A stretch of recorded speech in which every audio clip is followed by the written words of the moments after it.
all these concessions in the headline. I run 40 businesses and work 10 hours a week and I'm a billionaire. From barista to billionaire. And it's just like I'm unwilling to do that, and that costs me top of funnel. And I'm like, Hermosi doesn't do that shit. you want it? We open up Hormozi's YouTube right now. I'm gonna puke Pull on it this up. screen. Pull it up. All right. It's Is this what not. we're It's talking? Is this not what we're talking that. about today? It's not YouTube. that. Oh yeah, it is. Hormozi. I remember doing this the other day because he's a smart dude. But what you have to do to build top of funnel attention. Okay, here you go. Building $1 million business for a stranger in 69 minutes. 7 That's days valid. ago. I've watched those. That's real. Give me 20 minutes and I'll give you back 20 years of your life. It's just not for me. That's just not for me. I understand why you have to do that. I don't. One of the things we talk about a lot is that your business serves you. And I just don't want to do that. I just don't want to do it. I don't want to do anything within a million miles of that.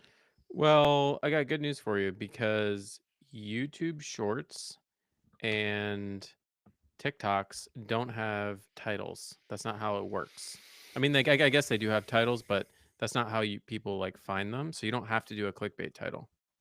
Yeah, it's just more I popularization. I like the slow build of an intellectual type popularization. And I'm not excited by kind of the lowest common denominator popularization. I don't know why. I'm just not excited by it. It's just a very personal I mean, choice. Hermosi went he like a few months ago did a big breakdown about how he tried doing more generic popular business advice and his views went up and his engagement went up, but his conversions went way down. And so he reversed course and doubled down on long form hardcore business content, and it's gone way better for him since he made that change. Yeah. So I think he's sort of reached the same conclusion. Yeah. Um, Yeah. I guess at the end of the day, I can just say one statement, which is I just don't want to do it. which I don't know any other part do way to you say not it. want to do? I don't want to have to play uh what's something that has a really short memory? Like the Chipmunk, goldfish. goldfish. I don't want to have to play the goldfish attention game. I would rather look for these. Yeah, but like when I said I watch probably 6 hours of Hermosi content a week, like it's long form, like it's Yeah, look, well, you and I have a you long-standing debate about yeah. Hermosi. I mean, the broader point, I take your broader point, which is you don't want to try to distill things down into 30-second sound bites Yeah, that sound more impressive than they are. correct. I get that. Here's 3 things we need to do to ta I just don't wanna do that. I just don't Yeah. find it I don't enjoy it, and I don't have to do it. So, it will cost me, no doubt. Okay, what are we So talking what about is up today? with that guy's stock being down 98%? I was talking to this guy, Cedric Chin, who's hilariously impressive from Common Cog. Him and I were going Oh yeah, back I and read his forth. stuff. Yeah, yeah, yeah. Yeah, he's way smarter than I am. Like, he's like I'm rarely intimidated. I'm intimidated by that I've dude's thought brain. about joining his paid community thing actually. That dude is like, I don't know if it's just Tim Ludwig got me on him. I'm a little He skeptical on paid communities. Like, do you think there's anything there? Nah, Think I should overrated. actually pay money to Over join a community, or is Nah, that just a overrated. waste They're just money? probably just gonna give you some pen, Yeah. you know, and give you different colors. No, that's a Crane joke for those of you keeping track at home. No, the he was. It's. I mean, we could have a whole episode about it, but what I would say is issuing a lot of equity is the allegation, and some fancy accounting to show EBITDA that isn't really real, and you know they miss some loan covenants, and concurrently, kind of having a very public facing I'm a billionaire type vibes, which is kind of what I was reacting to. I'm not super interested in going through like annual shareholder meetings and balance sheets of Canadian publicly traded companies, but I will make fun of somebody who's like, from barista to billionaire, and it was like Canadian dollars for like 3 days 15 years ago. Doesn't mean he's not successful, doesn't mean he's not a good guy. That's not my style. Or it's just, so that's kind of, and there's a lot of people who have a lot of strong feelings about it. Yeah. I don't really have particularly strong feelings. I did say we were going back and forth, and we had like a good civil exchange. But what I said was, um, uh, this plays into a long-standing narrative that I have around entreporn that just it triggers me when people portray business as easier than it actually is. That is just like a long-standing fucking, and this falls right into that. And so that's why I react to it and why I comment on it and make fun of people who talk about it like that. But it absolutely plays into like an existing worldview that I have. So I mean, portraying things as easier than they are is one thing, but telling your story is, I mean, you can tell your story. Like, yeah, of course. But there's my going to the be one in particular a million. If some things are a one in a million shot, well, there's a lot of a million people in our country and in yeah. Canada. Yeah, I And guess. so But would you go on a podcast if your publicly traded stock was down 97% from IPO? I think it Uh, depends That's on the that's details, I mean, that's the question, right? That's the question. Talking about, being your a bat, success.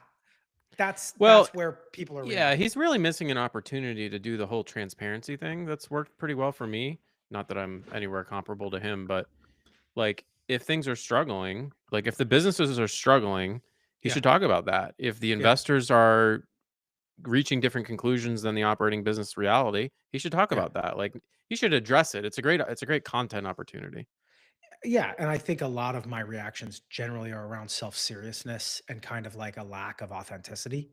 Like I'm just on a Yeah. hair trigger with that lack of authenticity. And, you know, somebody saying we're building the next Berkshire and they're slapping debt on the balance sheet. Again, I don't really know the facts, but my very superficial understanding of what people accuse, I'm Yeah. not gonna go in and read the footnotes of a publicly traded company. Gotcha. I just don't want to do that. So cool. So you were at Appfolio.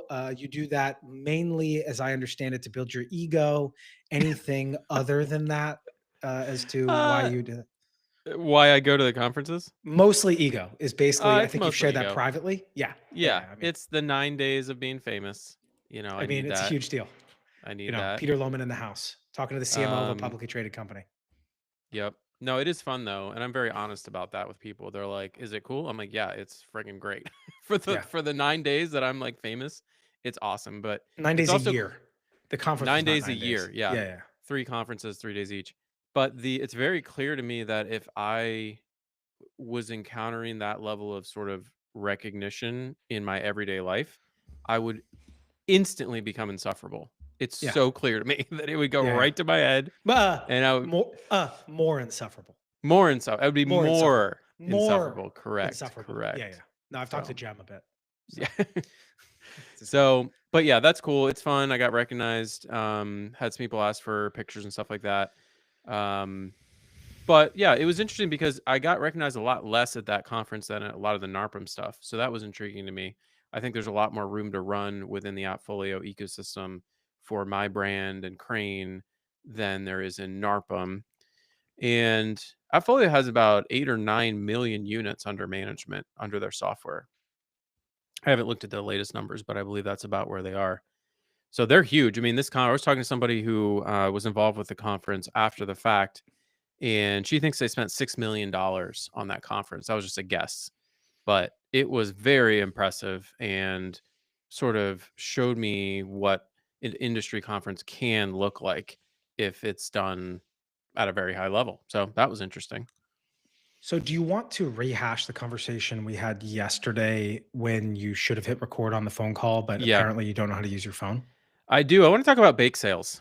I want Yeah. to talk about bake sales. So you So you wrote a tee it up. great newsletter called "Stop Burning Bake Sales" and relayed a story about a school bake sale where the parents and the teachers and the kids all get involved for a week and they do all this work and they bake all these cookies and they organize all these things and there's all these dishes going back and forth and setting up of tables and huge production of counting the money and all of this effort, hundreds of man, women, and kid hours involved to raise, $2,600 when it's all said and done. And your point in the email was, hey, why don't you just try calling the last 3 donors who made big donations to the school and just ask them if they're good for 5K or 10K?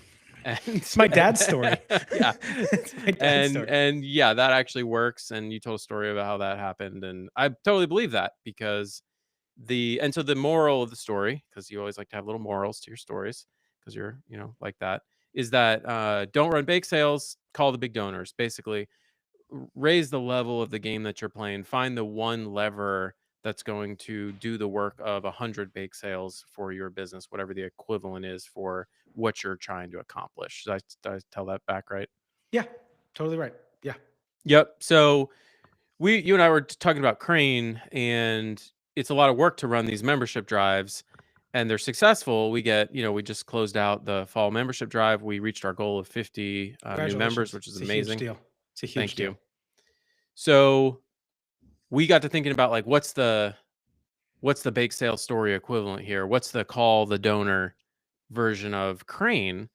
And I don't know. That's about as far as I can go teeing it up. Where do you want to go from here? Yeah. So I said, Peter, you are on a stage with the CMO, the chief marketing officer of Appfolio, which is a publicly traded company. They like you and trust you enough that they're going to put you on stage with their CMO. If they have a bad interview, they could lose tens of millions of dollars in the public markets if you are irresponsible with the line of questioning associated with the CMO. Not only that, you slipped something in that they've been paying you for years as a consultant to help them with. Do you want to just give 10 Yeah. seconds on that? Because it's another important fact. Yeah, I've been consulting for Appfolio on year-long contracts. I'm on my third contract with them It's insane. about, product, marketing, messaging, Yeah. sort of kind of being a voice to the customer, providing feedback on how they're being perceived So in the cool. market, competitive intelligence. So cool. Yeah, all kinds of So stuff. cool. Okay. And the how if you had to guess what the ICP or the avatar is of Appfolio, is it like the 300 door property manager? Is it HOA? Is it like what do you think is their like sweet spot? Their sweet spot's probably like 1,000 door residential property manager, like basically a Cool. slightly bigger version of me, of my Cool. management company. Yeah. And I said, Peter, I think you have. And what percentage, if you had to guess, of Appfolio customers would you say are Crane members? And I'm intentionally asking you a ridiculous question. What percentage of Appfolio customers are Are Crane Crane members? members? Yeah. Point Less than zero 1%. one. Yeah, Yeah. less Okay. than yeah. All right. So what I said was,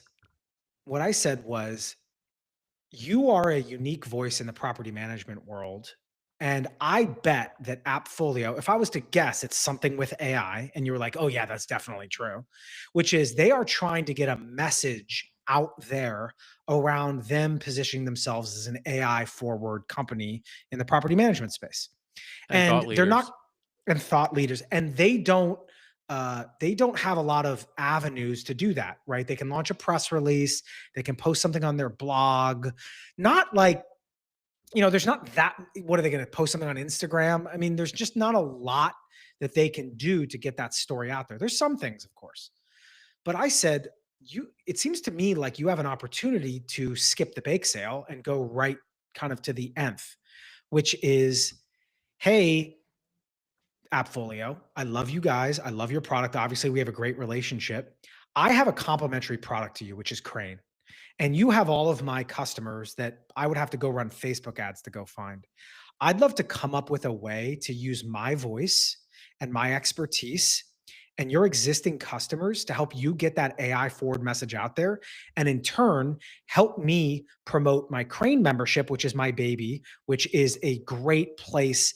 It's probably the thought leader of choice for the property management industry.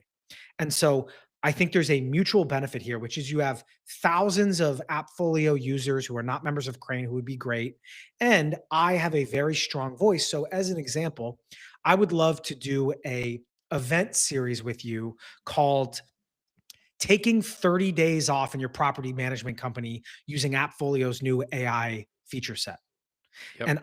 And then you email that to everybody who is between 50 and 700 doors who uses Appfolio and say, free event called Getting the Most of AI to Take Time Off in Your PM Company. And they're like, dope.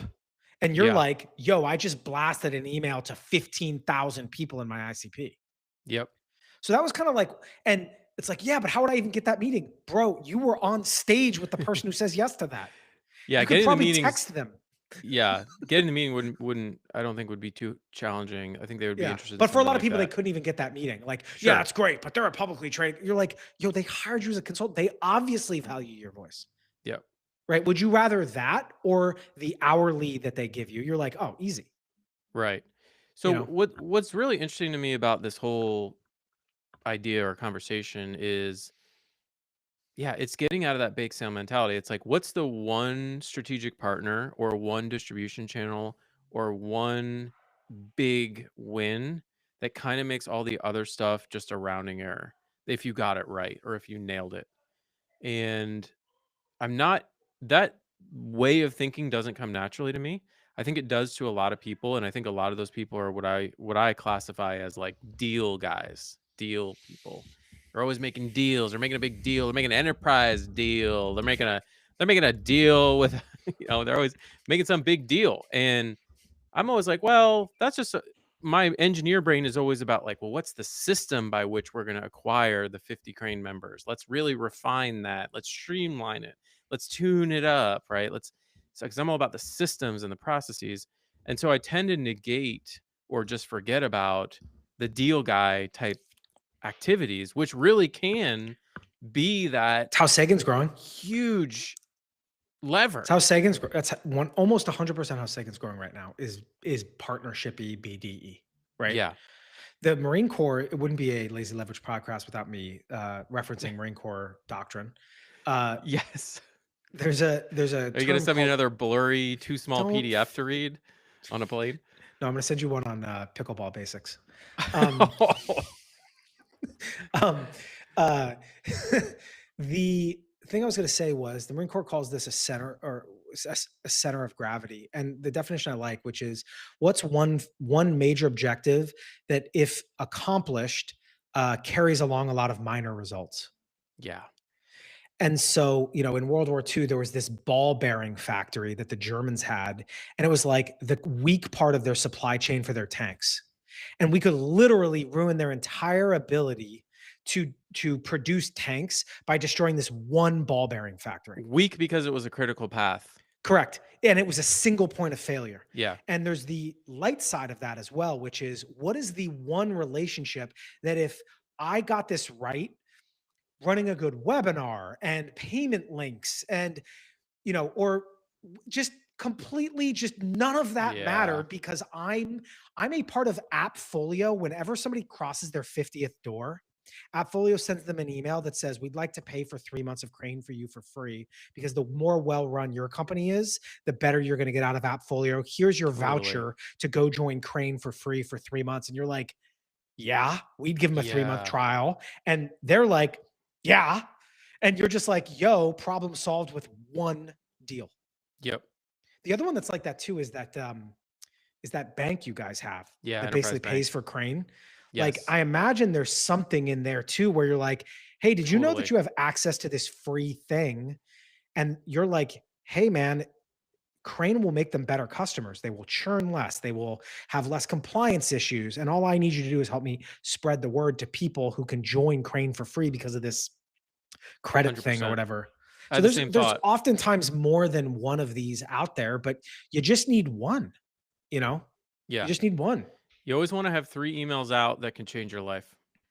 Yeah, you mentioned that the other day. I like that. Yeah, I it's a think great that's a quote I cool heard one. one And you're time. already on third base with Appfolio. Yeah, The other thing too that I also said that I've learned in a previous career as well that I just mentioned in passing, but again, just to like step up the ambition is why couldn't you become the best practice community of choice for Appfolio? Other than the fact that you don't use Appfolio. Other than that, but that could be a part of the deal, right? That that could could be be a a part part of, that could be a part of, you know, yeah, I mean, everybody's got a price. But what I mean is, you are not in conflict with their core value proposition. You're not stealing customers. If anything, you're making their customers better and more engaged. They're a publicly traded company who's constantly looking for ways to push the limit yeah, and reinvent themselves and stay at the top of the industry. Crane is a wonderful strategic partner for Appfolio to stay at the cutting edge of property management. yep, Like, there what there would that could have be to something look there. like? Yeah, Like, what would that have to look like? And that's not you selling to Appfolio. That's you basically them opening up the kimono and you also opening up the kimono. Mhm. you know, and just saying like, "Yo, we're in this together because we have a mutual benefit." Just another Yep. way, like, thinking There's about it. yeah, there's it's such a good thought. It's a great reminder that I need to pick my head up out of the systems and process optimization. Like I already sent this big long email about how we're going to run the spring webinar and like the spring membership drive with like 20 things we can improve.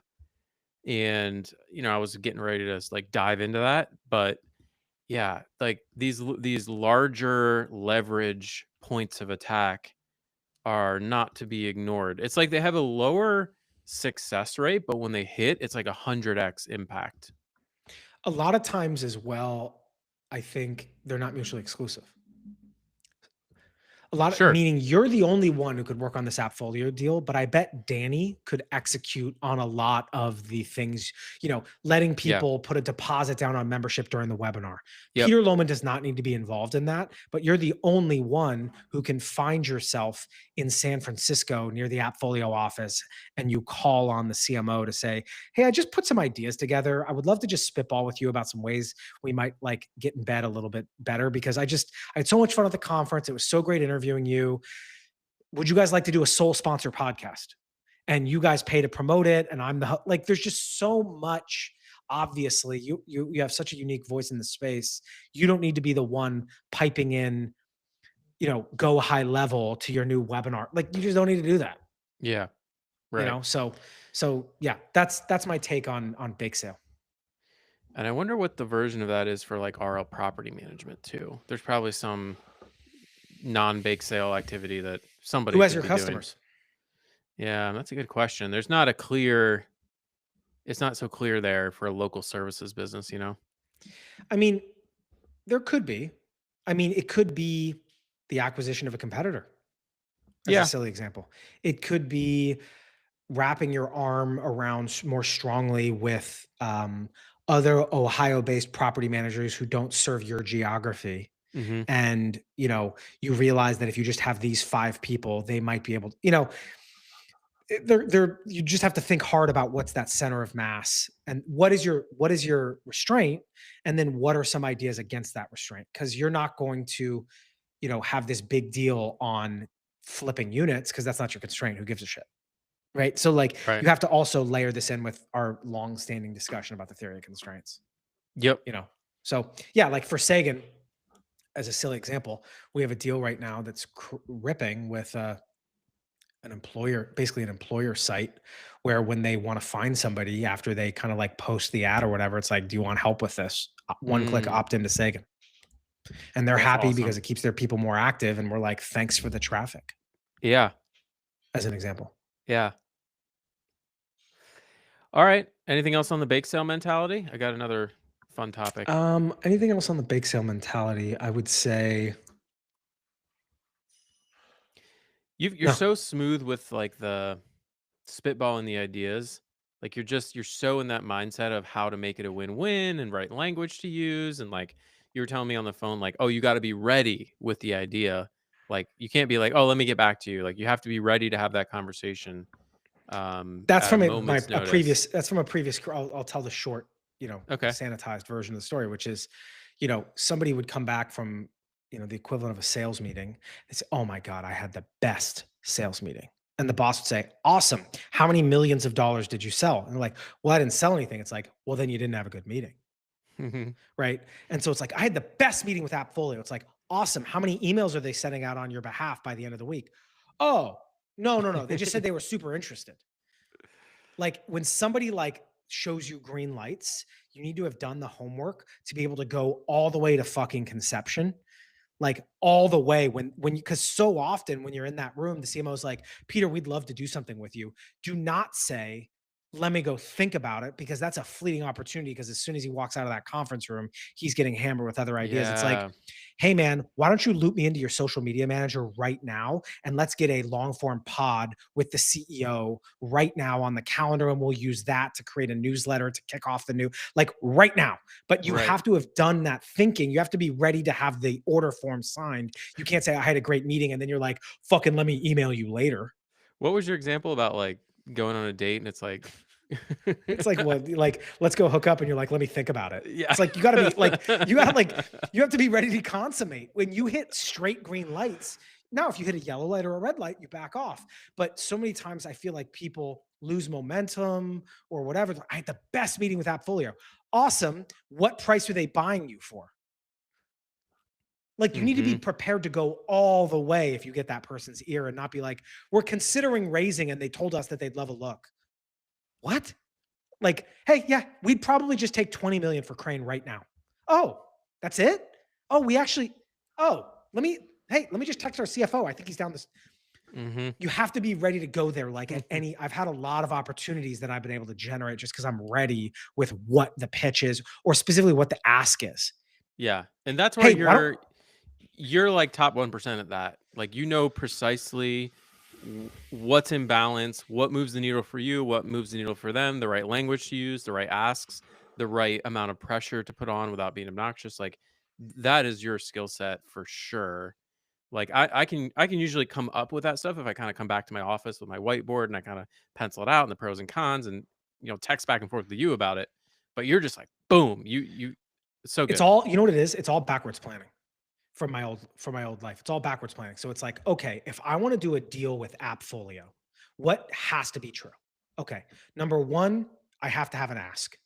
Number two, it needs to be worth it for them. Number three, it needs to be worth it for me. And number four, I need a clear next action and somebody at the working level to work with. These four things have to be true. Okay. And then I start basically saying, okay, I can get this one done over email because, okay.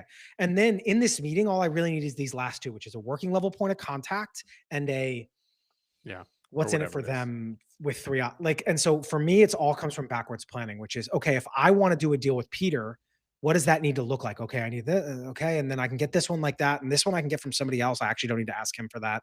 Like, so to me, it's all backwards planning. That's just Good an old stuff. habit. Yep. Yeah. So, okay. Second topic. When you, when you don't put a lot on a shot from the baseline in pickleball, you're going to have the net taken on you and you're going to have a lot of trouble.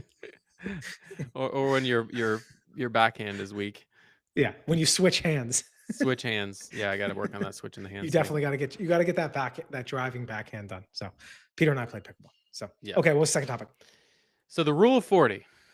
Never heard So, of it. Honestly, yeah, I never heard. I know most of these random rules. I've never you're heard gonna this like one. this. So it's a Okay, SaaS thing.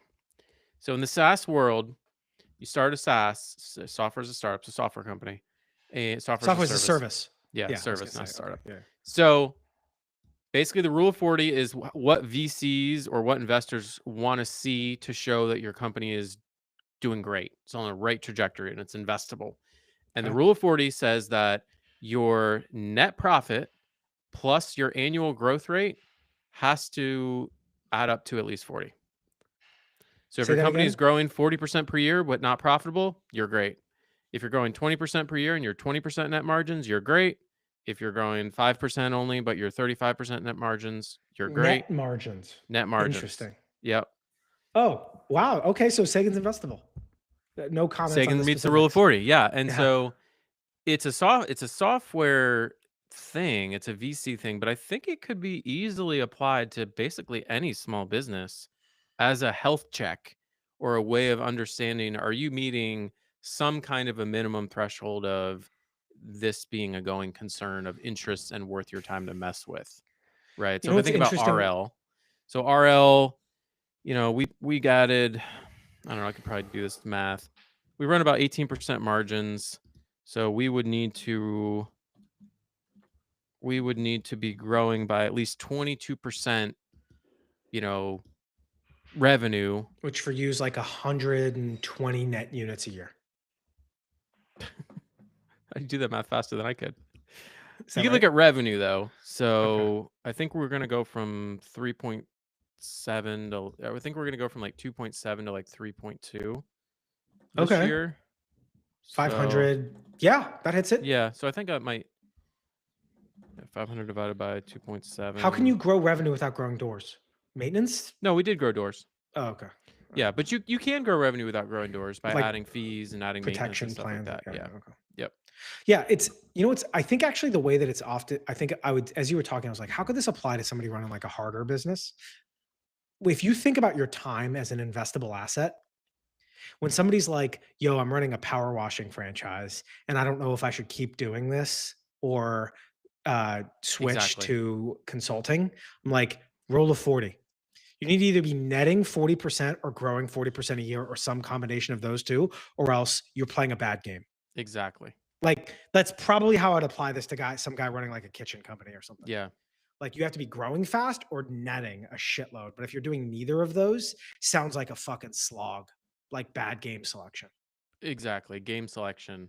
I was reminded Yeah. of that reading the intro to $100 Million Money Models by this author. I don't think you know him, but he No. was talking about like how he started with gyms and he was like running gyms, and then he ran into some guy and he explained how he like started gyms. He's like, dude, you shouldn't be running gyms. Like, what the hell are you doing? Like, It's bad hard. game, bad vehicle for Yeah. your skill set. You know, 10 out of 10 execution in a 3 out of 10 vehicle.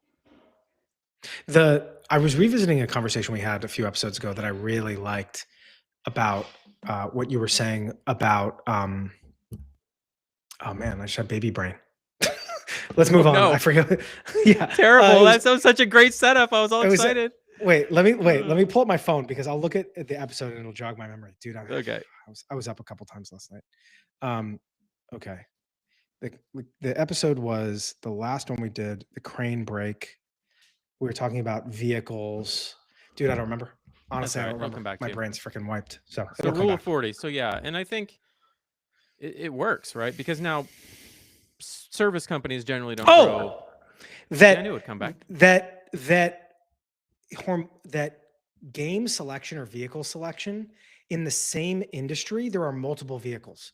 Hmm. So running a gym, you could also sell gym equipment. You could create a SaaS. You could create a vertical community just for CrossFit gym owners.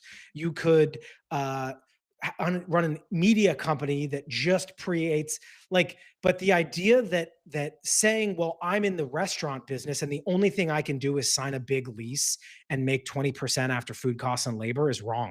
And Here's you how I were think talking about about this. it's such a great like that was Yeah. I was like, that's such a good point that every opportunity, there's 20 different vehicles. Yep. So even if you're in a bad vehicle right now, you're right next to a good one, even without switching the industry. Right. That And you was can still that was leverage that all your was your point. existing network and contacts and stuff. Here's how I think about this.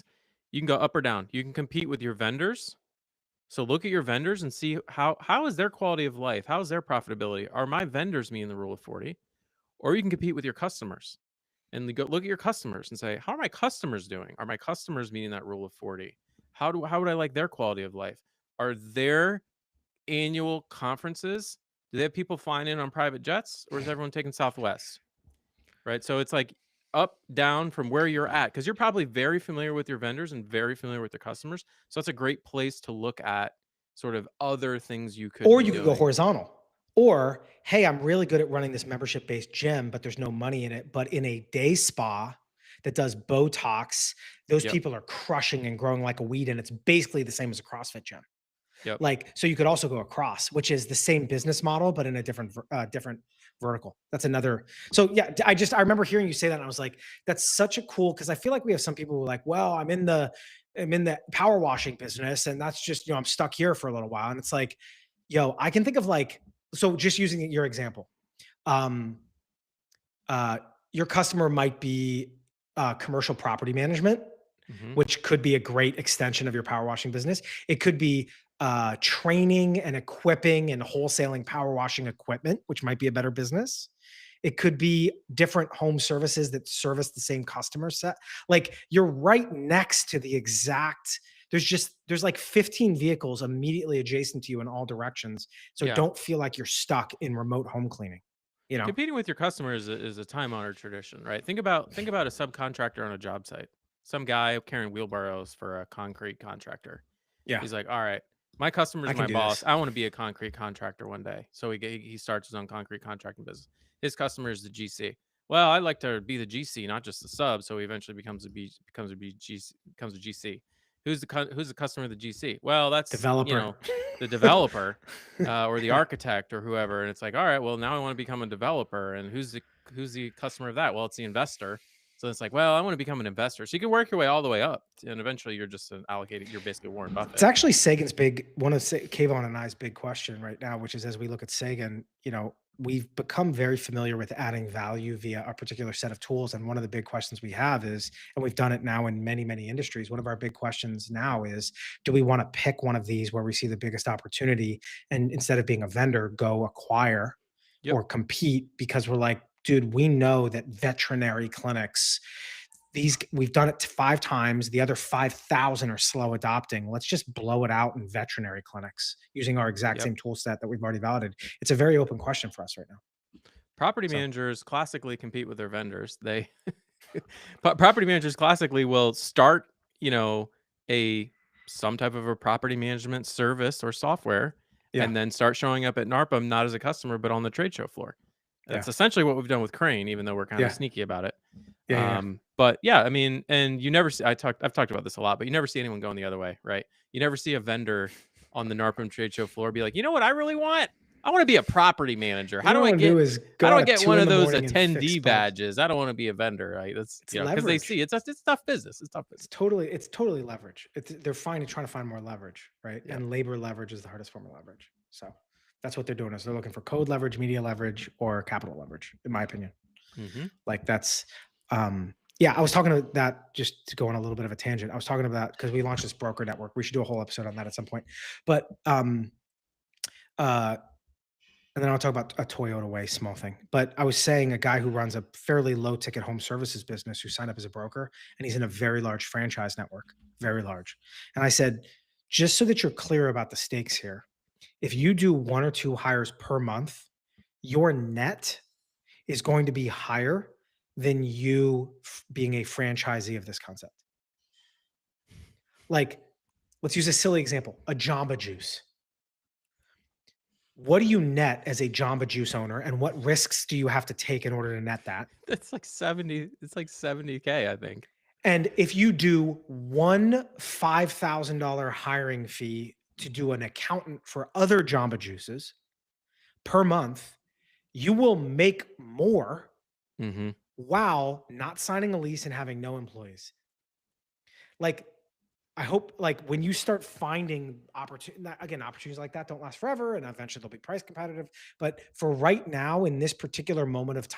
time, I think that there's going to be a rush to these people being like, why am I not just the guy in the power washing industry that does cold callers? Like, why aren't I just that guy? I'm going to make way more money than doing $480 residential driveway cleaning jobs, which is hard as shit. You'd be amazed how much of the American economy runs on somebody looking around and being like, "Why am I not that guy?" I kind of like what That he's. guy's Yeah, that that seems guy's pretty good. I don't know. Let me go talk to that guy. See what he's got Well, going on. I have long talked. I talked about it again this weekend. I have long talked about.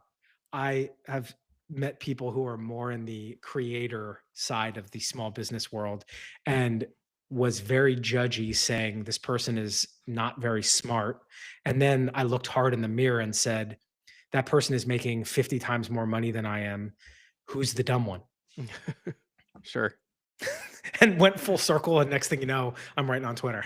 So like, at the end of the day, you might have a nobility in being the one who actually holds the power washing wand, but that franchisor is ripping 10% and is on ski trips in Vail.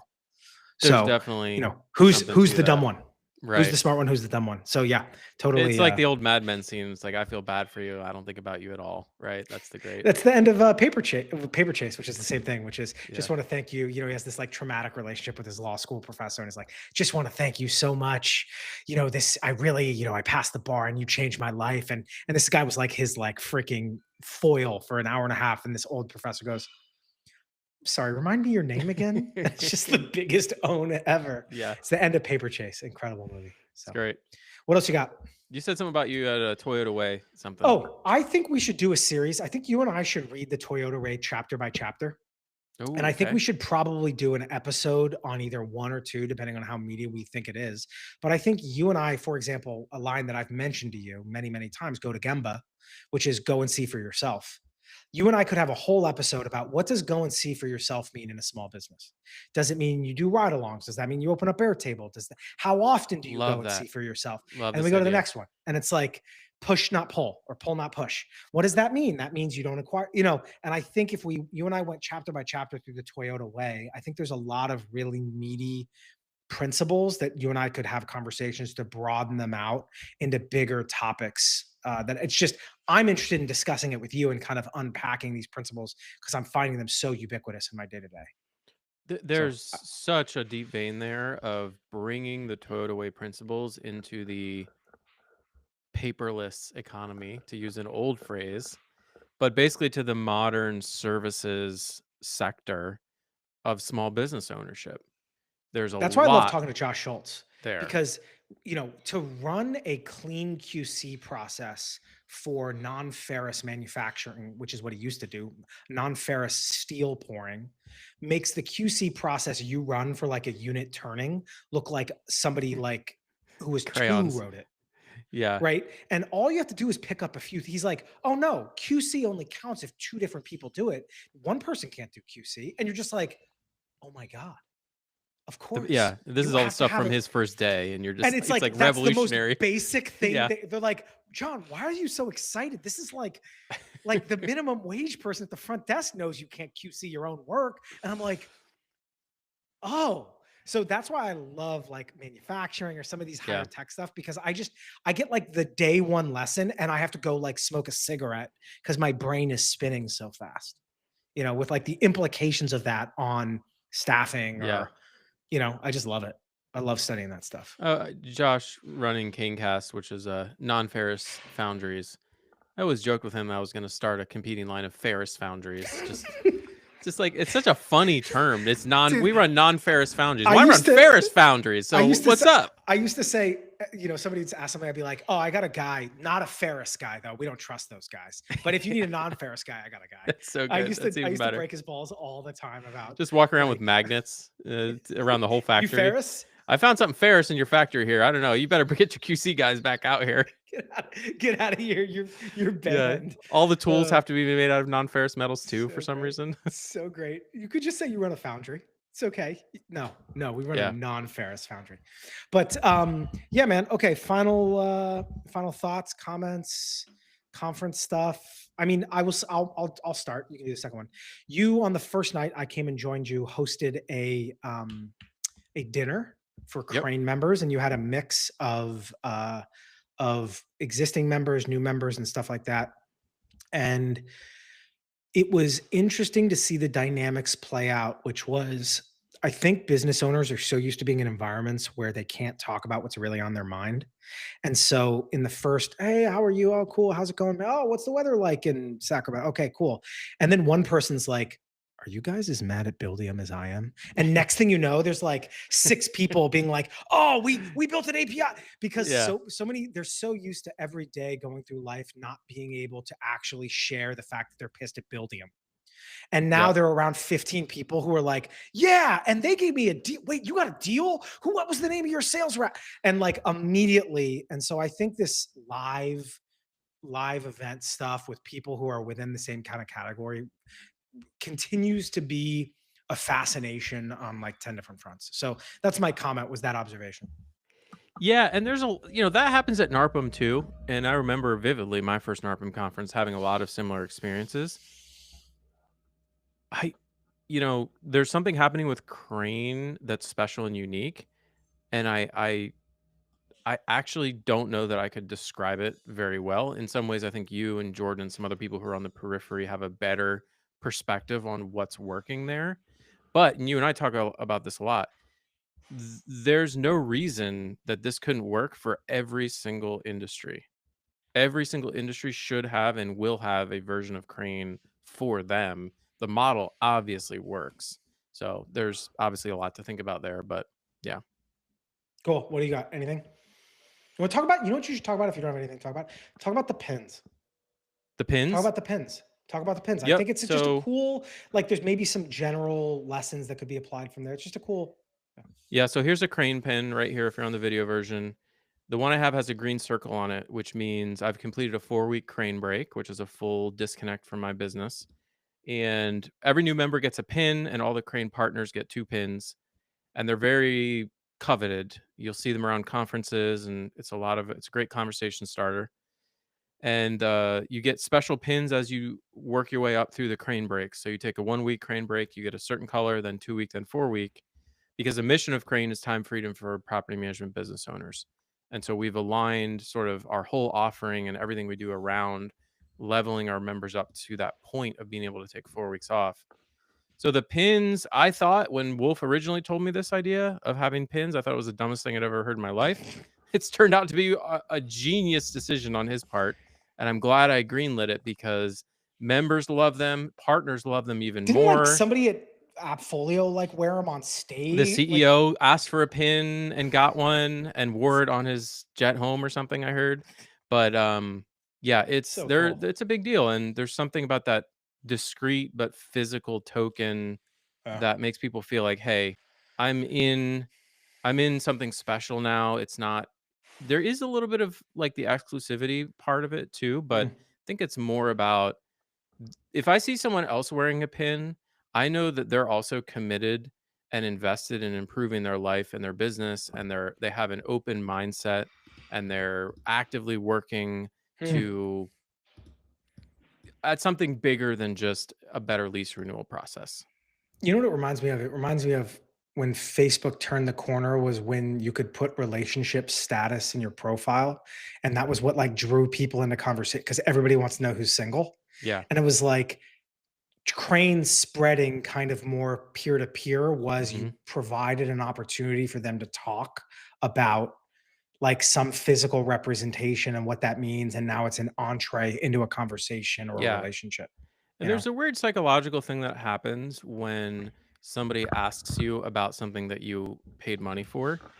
And I know there's a psychological term for this, but you're never gonna say something bad, almost never, because Yeah, what I does that hate it, make but I'm wearing the pin. yeah, it just makes you sound foolish, like, why would you spend your money on something stupid? So, there's an interesting psychological thing where, Yeah. like, Crane members who are wearing the pin, I think, are more likely to highlight the positive aspects of their experience, not saying everything's perfect, but, it's yeah, just it's kinda cool like that, I don't Smart. know. No, super cool. It was just one of those things where you would have maybe guessed it was gonna be impactful as it was going in, Exactly. and now you're like, "Yo, this is like people are, like, crazy about these," and we had to create a whole new tier, and, like, you guys it's gonna be a big part of Crane. What's interesting though is that it only really worked because of the pre-existing cadence of conferences that we have in this industry. Like people just wearing their pins around their office at home would Yeah, be it doesn't work. meaningless. Yeah. So that ties into we're kind of standing on the shoulders of giants in a way. Like if it wasn't for NARPM and this existing set of industry conferences and familiar names and speakers, the pins wouldn't have worked and a lot of things would have been a lot harder. So credit where credit's due for, them bringing the industry together decades ago in a similar way. Cool. Alright, well, Peter, where can people find you if they wanna learn more or follow along? Best place is to go to my website, peterlohman.com, sign up for the newsletter. That's kind of the cornerstone of everything else. That'll lead you to all the other paths you can go down in my world, in the property management world. You can always follow me on LinkedIn too. I post a lot there. Awesome. Good episode, Peter. Talk soon. All right. Bye, John.